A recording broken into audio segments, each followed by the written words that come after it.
Awesome. Let me just do a little tweak here for a second.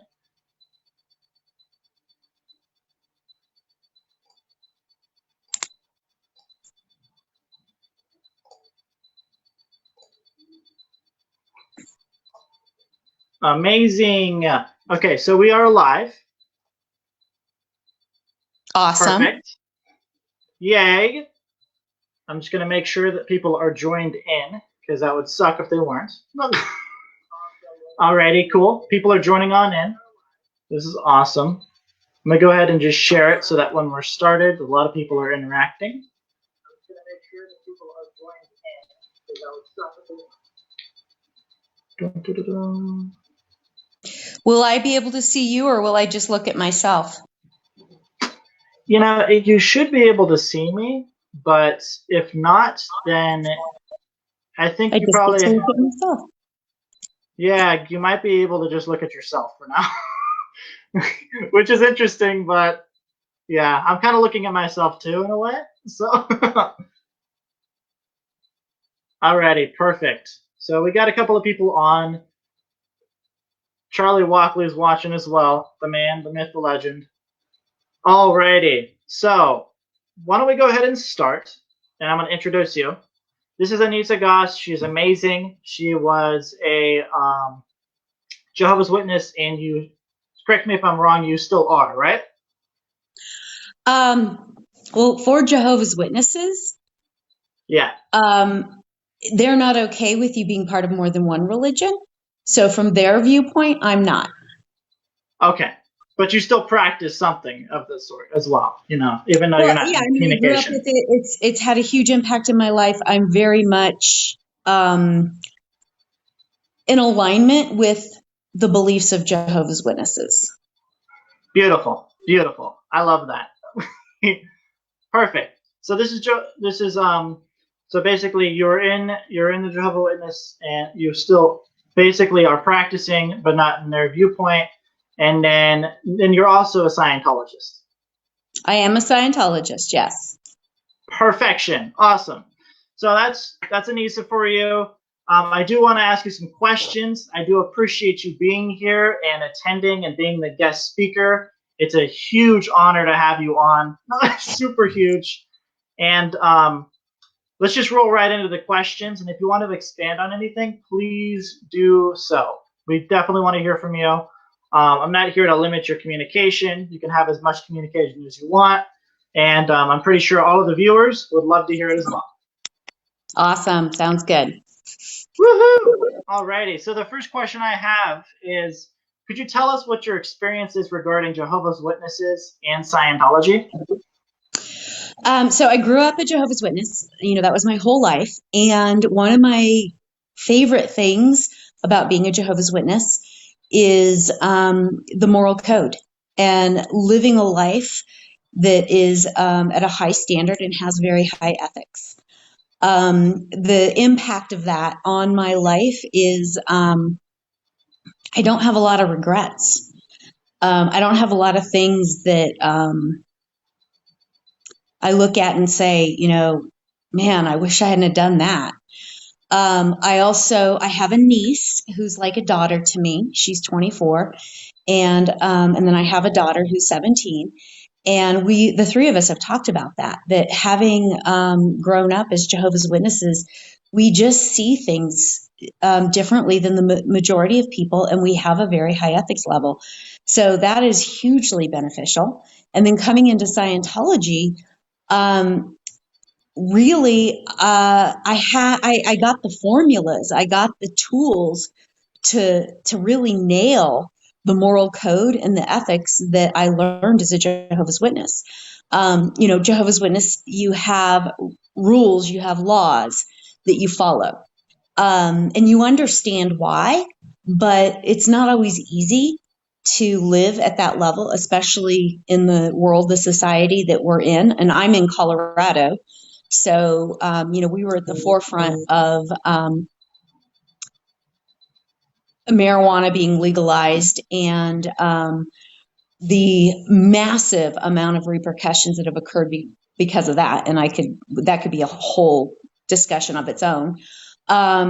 And so growing up in that environment or being in that environment, maintaining that ethics level is not always easy. And Scientology has provided the tools so you can just continually improve and be the person that you want to be. Wow. I love that. I love the way you put that. That was perfect. That was amazing. Makes me want to just be you. That's amazing. Oh, I was like, well, hello. I feel like I would like to live your life. Wow, that was awesome. I think you're living at that level, Ryan. I'm just saying. You think so? I Okay. do. I really do. Well, if you say so, then I am. Okay. I All right. value your view. Well, and Ryan, there's one more thing I want to bring up about Yeah. Jehovah's Witnesses and Scientology. Jehovah's Witnesses disseminate. And I think this is really important for all of us to hear. When Jehovah's Witnesses say there's 7 million Jehovah's Witnesses around the world, which is probably closer to 8 now, every month that stat is published. And that is how many people reported a statistic for that month that they were disseminating. Only people who are disseminating are counted as Jehovah's Witnesses. And they don't have the same tools and formulas that Scientologists have to do that. They're doing it just because out of sheer desire to help and to make a difference in the world. And so that's something else that, in regards to my experience with being a Jehovah's Witness and being a Scientologist, like, it's so cool that now I have tools and I've done courses that have maximized my ability to communicate and to disseminate and to make the world a better place. Wow. You actually shared something I have to say I didn't really know at all. And that was the fact that, to be counted as a Jehovah's Witness, I mean, that is something that you do, is you disseminate your faith and you report, if you disseminate it or not. That's amazing. Yep. 7 million, yep. Close to 8 million now. That's wow. That's mind blowing. That's amazing. Yeah. I think we have somewhere around that in the church as well, in Scientology. We do have a lot of people that do disseminate, which is awesome. And I know that dissemination is important to both religions and to Scientologists as well. And some of the statistics that I've tracked are the Scientologists that do disseminate in the Denver area. That is beautiful. And it's very important, too, in every area to keep track of how many people are disseminating, how many people are actively participating in the religious activities that we have everywhere in the world, which is very, very cool. Yeah, and the goal is to help us to achieve more and to push for more and to see what we're doing so we can say, hey, you know what? I'm making a difference. I'm making an impact. My numbers count. I count for something in the result. I love that. That is beautiful. Thank you so much for that. You really expanded on that, and you answered my questions on that one. That was perfect. Thank you so much. Nice. So that next question is, what have you received in terms of knowledge from both religions? Well, as a Jehovah's Witness, they emphasize study. As a matter of fact, when I was a Jehovah's Witness, I didn't think anybody studied more than Jehovah's Witnesses until I met Scientologists. And Jehovah's Witnesses are passionate about understanding, achieving an understanding. They created a translation of the Bible. They did it in the 60s, and then they retranslated it not too long ago. I don't remember exactly how long, but maybe 5-6 years ago, into our modern language. So, the way which we know because of the books that we read, that sometimes the words and the phrases that were used in the 50s aren't the same as the words and the phrases we use now. And so this was an updated, retranslated version. And the reason they did that, some people, they've received criticism for that, like, oh, you have your own Bible. But the reason they've done that is they're very, very passionate about making sure that it's done correctly and at the highest standards. And they've actually received many awards for the quality of their translation. And so that was my background, was knowing that being accurate was important. Understanding the words is important. And then when I started being a Scientologist, I gained so much more of an understanding why that's vital. Wow. And even how just actually truly understanding and knowing what the meanings of the words are can have such profound consequences on your life. And even so, we were talking about ethics and how it even ties into ethics. Like, how can you be ethical if you don't actually understand the words of what you're committing to? Are you going to break your word? Yeah, you're going to break your word if you don't even understand exactly what it is you've committed to. That's completely true. That's completely true. Because how could you understand something and apply it when you don't have no clue about it? Right. So, amen. I love that. Thank you so much for that. That's perfect. Now, you have a lot of experience on from our discussions in the in the past and recently. You have a lot of experience in truth, and I actually wanted to touch on that as well because it does tie into the knowledge that you've had religious wise, and also just in different viewpoints. Right now is something that we need is truth. We need to stand behind it. We need to unite behind truth at this moment in time. It's chaotic right now. It A lot of is. the viewers will understand is that it is chaotic at this time, and we all need to, have a stable datum. So, I want to ask you this question. It's actually a two-part question. So, it's from this Okay. experience you have. What do you feel is your viewpoint on truth? Why do you feel it's important to ensure people get the data straight from the writings of the religion? On top of that, Okay. So the first part, my viewpoint on truth. I always think about that. There's an expression: if you tell the truth, you don't have to remember anything.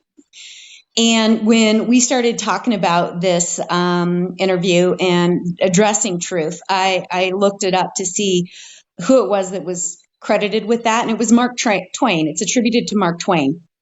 However, it may have just been a common expression at the time. Interestingly, the Tampa Morning Tribune in August of 1922 said, another good thing about telling the truth is you don't have to remember what you say. And so that is my viewpoint on truth. There is such a clean feeling when you have nothing to hide.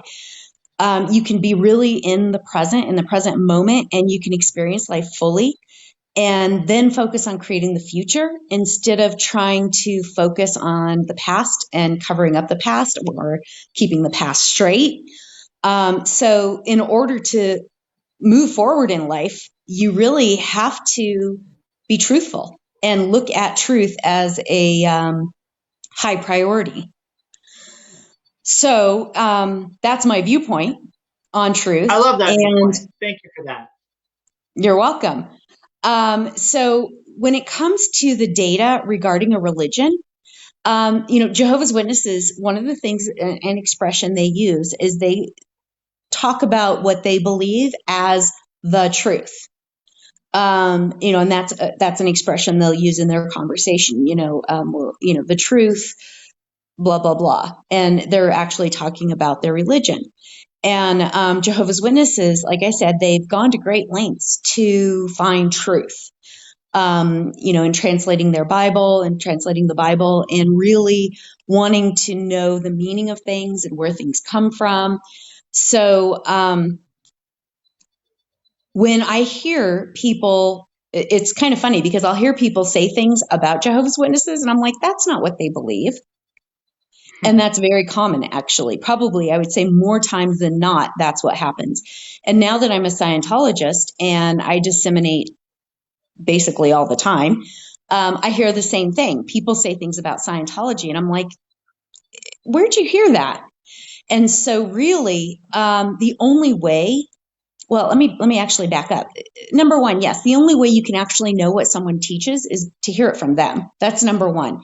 But number two, just having the viewpoint of wanting to know the truth.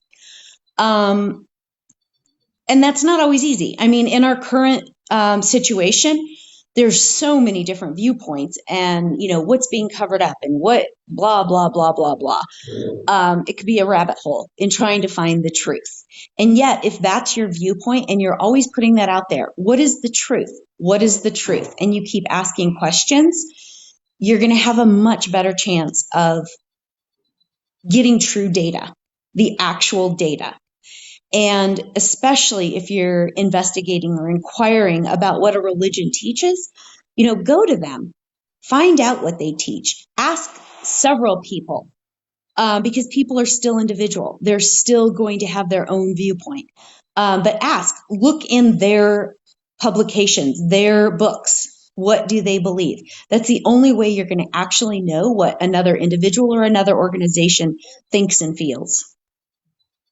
Wow, that is beautiful. I couldn't have stated it better. That I think it's so utterly important. I have so much data on that, and I have so much experience on that, and I share that reality with you. And I share that reality with you in the sense that, I can see how it is important to, go see it for yourself, really, through your own eyes, and experience it, and not take other people's words. Because it's not your own experience, it's not your own knowledge, it's not your own truth. If you're taking it from somebody else, that may have an assumption about it, or maybe even just have read something, completely untrue about it. That's not something that you want to carry along with you as truth, Yeah. And along those lines, I was just talking with a friend last night, and we were talking about social media and the things you see on social media. And it is, even if you're not watching the news or you're not watching TV, it's so easy to get influenced by the common opinion. People can be talking negatively about everything, anything. Yeah. And it could be, the president, or it could be, whatever, anything. In particular, we were talking about the president, and he was saying how he went and actually wanted to look at the stats. What are his stats? And look at the real numbers and go back to the source and see what is the real situation. So again, it goes back to truth, and that's so important. And I think it's even more important now in this time of social media, because not only is it what CNN says or, Fox News, it's also what Mary down the street posted on Nextdoor. We want to really be looking for ourselves and seeing what our perception, our viewpoint is on a situation. I love that. I love that a lot. Like, I can actually, that's so real. That's so real, because because that's just everything about that. I have nothing to really add to that because it's so perfect. But I have to say that is so true, because actually looking at the facts and the truth, and actually looking at the statistics, that'll show you completely. And I just love it. Thank you so much. Thank you for that. I couldn't even be happier. I'm like, that's amazing. Well, and really, from my viewpoint, that's what you've done with your books, Ryan. Like, you're like, okay, here's the information. Here it is. Just read it for yourself and look. Just have a look. Thank you for that. I appreciate that. Yeah, because that's exactly the purpose that I had in mind when I wrote those books, is to, don't take other people's words. Actually, just look at it for yourself, and look at the facts, and look at the truth. And then I also show them the real reason why you shouldn't trust the people that are just blabbing all over the place. Right. Whether it's social media or a show or whatever, you really want to be willing to look for yourself. Amen. Amen. Amen. Beautiful. Beautiful. Now, since basically you already mentioned the books, and I really do want to tie that into, religious unity and encouraging truth. How do you feel this ties into religious unity and encouraging truth to be received by one finding out for him or herself?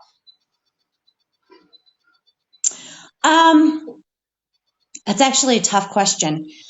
Yeah. I was thinking about this, and you and I did not discuss this really at all prior to to the interview. That's how I do it.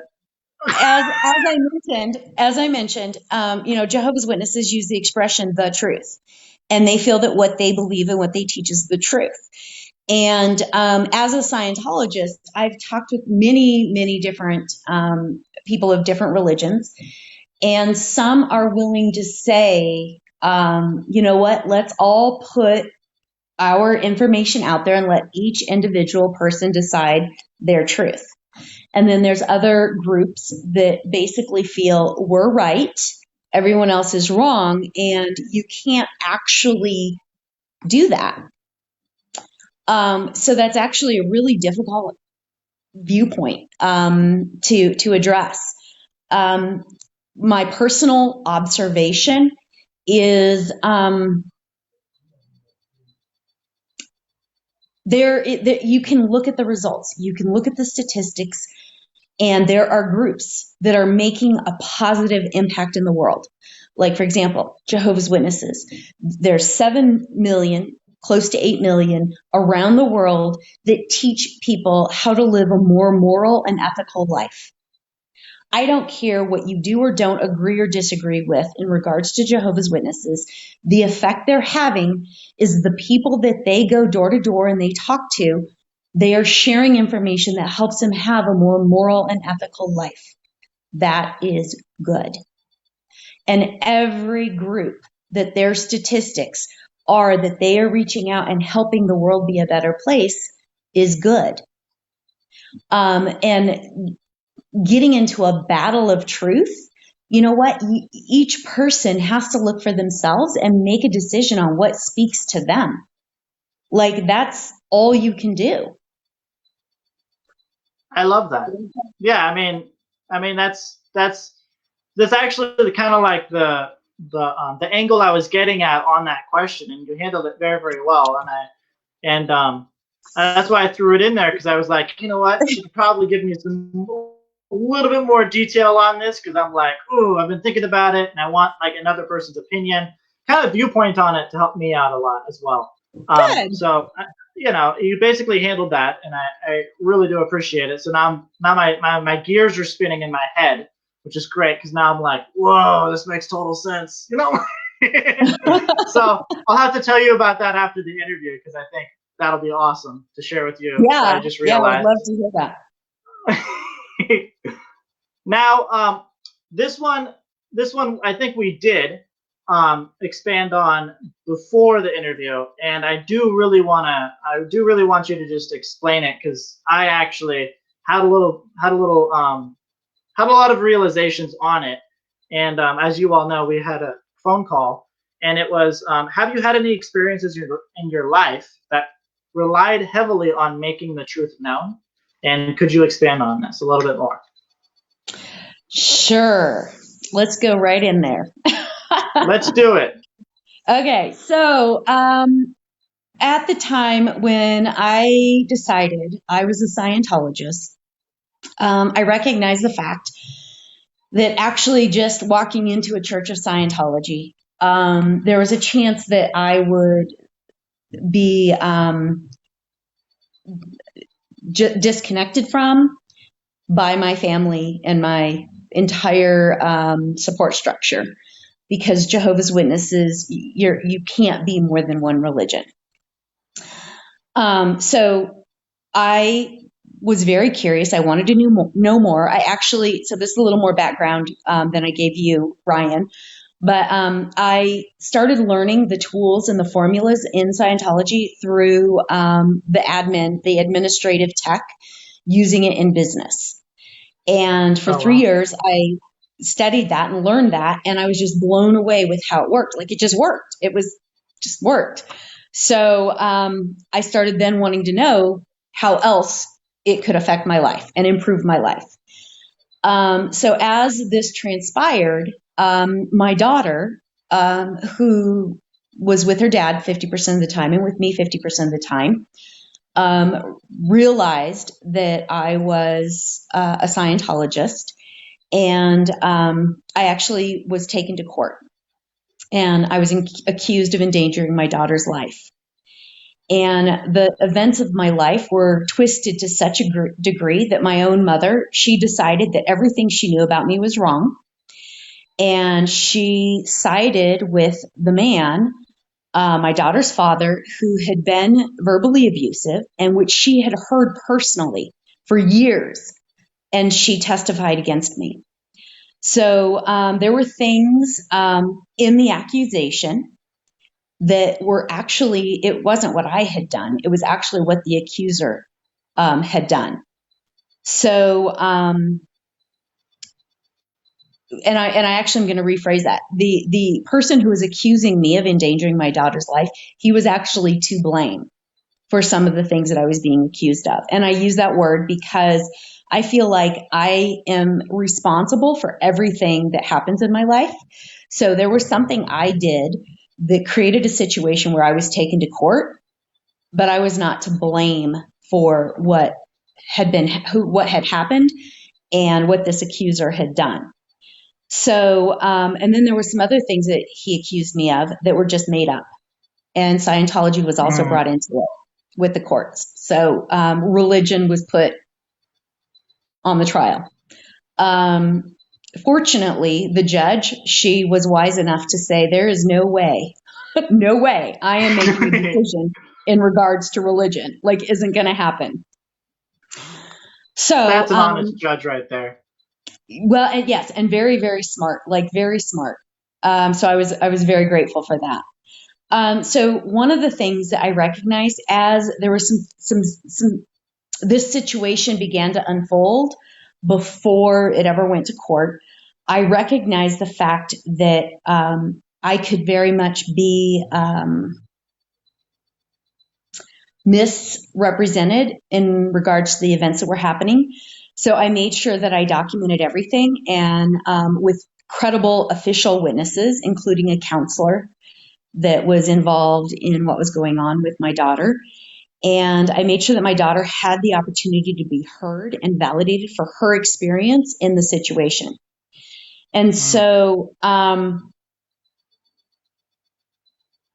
in all that, the person that ended up accusing me, I also made sure that they had the opportunity to voice their concerns and be heard. So when this went to court, I provided the documentation that I had regarding the situation. So there you go. That's truth. Just letting things be known. Like, here it is. Here is the information. And then the other aspect, and this is, I relied heavily on the tools that I had learned from Scientology. I made sure that I was doing the honest and right thing, not just in regards to this situation and in regards to my daughter, which I was doing, but also in every aspect of my life. Like, I used the tools of Scientology to go through my life in each aspect and take a look at what the condition was of that aspect of my life and handle anything that I was doing that might not be optimal. And so that was how I handled it. And even though there were aspects that was not truth, I just made sure I was clean. And then I presented the data that I had. And then after that, you know what? I never accused anyone of lying. I didn't say you're a liar. I didn't even confront my mom. You know what? In that moment, that was her truth. And what she sat on that stand in court, she didn't look at me, to be honest, but I was there in court. And what she said, from my viewpoint, was not truth. I never told her that she hurt me, she lied to me, nothing. I made sure that what the situation I had was documented. I presented the documentation. I made sure that my life was clean and that I was doing what I was supposed to be doing. And then I just focused on flourishing and having the best life I can have. And that's what I've done. My daughter, she's now 17. She's flourishing and prospering. I mentioned earlier that I have a niece who's like a daughter to me. She's 24. She's been through a ton of stuff, and she's flourishing and prospering, like doing very, very well. She has a 2-year-old boy. He's flourishing and prospering. He's my grandbaby. So we have the tools so that we can maximize our potential. I've provided those to my girls so they can maximize their potential and thrive. And that's the best way to counter a lie or untruth, is to just simply prove it wrong by living the truth. And then you have the statistics, you have the result, and you can say, look, this is my life. And how is anybody going to tell you that what you're doing isn't truth, or that isn't good, isn't beneficial, when you can show them your life and say, I'm flourishing. So There you go. Wow. I have to say something I didn't tell you. Well, you're on the phone with me. When you told me like part of that story, I mean, this was a pretty heavy story for me to listen to it, because I was like, wow, this is amazing, right? This is incredible, right? I actually kind of teared up a little bit too. I'm not going to lie. I mean, Aww. I actually teared up a little bit, and it took me a little while to get through that, because it was something that was really like, it was really brave what you had done, and it was really amazing what you had put yourself through, only to get people's truth out there, their own viewpoints and stuff, and really just stay clean and stay strong, and not let any of that affect you, and just make it through victorious, and make it through like you are the warrior that you are. I mean, it's just like, honestly, I mean, it pumps me up just thinking about that, and knowing that, and knowing that you really won, and you really made it through, and here you are. Here's your family. They're like amazing. They're expanding. I mean, your grandbaby is the coolest, right? And your daughter is awesome. You're so alive. So it's just so cool. So and I have to say, I really do validate you on what you've done, and what you've done on this, and you really stood up for religious freedom, and you may not think that viewpoint. I do a lot when I had the communication with you. That's what I thought was, wow, she really stood up for religious freedom then, and she continues to do it now. And I just want to commend you on that live, because I think that's really needed, and it's really needed in the society right now. And people like you are the reason why we are getting through this and we are winning. And I really do want to say thank you for that over live stream, because I think the viewers need to know what you did. And I think the viewers need to know what you really stood up for us. And regardless of if we were aware of it then, we're aware of it now. And I really do appreciate that. So I wanted to say that. Oh. Well, thank you. I appreciate that. Yeah, I really appreciate that. I don't even know what to say. I don't know what to say. It's from my heart. You can take it or leave it, but I'm like, I needed to explain it to you, because I was like, oh man, it's just, it's like right there, And I do want to say one thing from the comment section here. Nicola says that is super cool. The story that you said, which was amazing. Jessica loves it. Jessica Coda loves it. Henrik loves it. I mean, there's people that are commenting, and they're really just showing their support. We had a lot of hearts and a lot of likes. And also Willie Vargas, he came up and said, I'm a Jehovah Witness as well. And, and it inspired him as well. So you're inspiring a lot of people, and you're really uniting them in the comment section. It's really cool. I just want to let you know that. I appreciate that. I really do appreciate that, Ryan. And, and I want to say, so this is something I'm really passionate about. It is so easy to say, well, Ryan, you're just such a strong person. Like, you just keep going out there and you keep doing those things. Or anyone else. I mean, you had a long list earlier today when you did your live of people you're going to do interviews with. It's easy to say, well, Marit, you are so powerful, like you keep going. Or Jessica, you keep going, keep doing, you're amazing. I can't do that. I'm going to call BS. I can take it, Anissa. But not you. Like we can all take a stand. We could take a stand for truth. We could take a stand for religious freedom. We can take a stand for human rights. And now I'm going to tear up. We can take a stand for human trafficking, every single one of us. And if every single day and this is where stats come into it, we look and we say, what can I do today, that's a little more than I did yesterday, just a little, to make a difference, to improve the world, to take a stand for human rights, to share something about Scientology. Okay, maybe you don't feel comfortable talking to the people at your work. You know what? I get that. I really do. Coming from a wise background, it may not be the place. But you know what? You can hand the barista, even in the drive-through of Starbucks, because that's where we are right now, one of the curious tickets about Scientology TV. You can do that. You can give somebody something on human rights or drug-free world. Every single one of us can do something. And I've heard people say, I don't want to just do little things that don't matter. But you know what? If every single one of us does a little bit of something, it becomes a tsunami. And we're part of what you said, the truth movement. We're part of that movement. And I'm shaking actually a little bit because it's so important for us to be active. And that's again why I mentioned that Jehovah's Witnesses, 7, almost 8 million people actually do something every single month. And every single one of us can learn from that example. And we can say, what can I do that's just a little more, just a little bit, and create an effect. So that's my soapbox. Thank you very much for listening. That's what we can do and we can create. You just gave me goosebumps. You did good there. You did good there. You gave me goosebumps, and wow.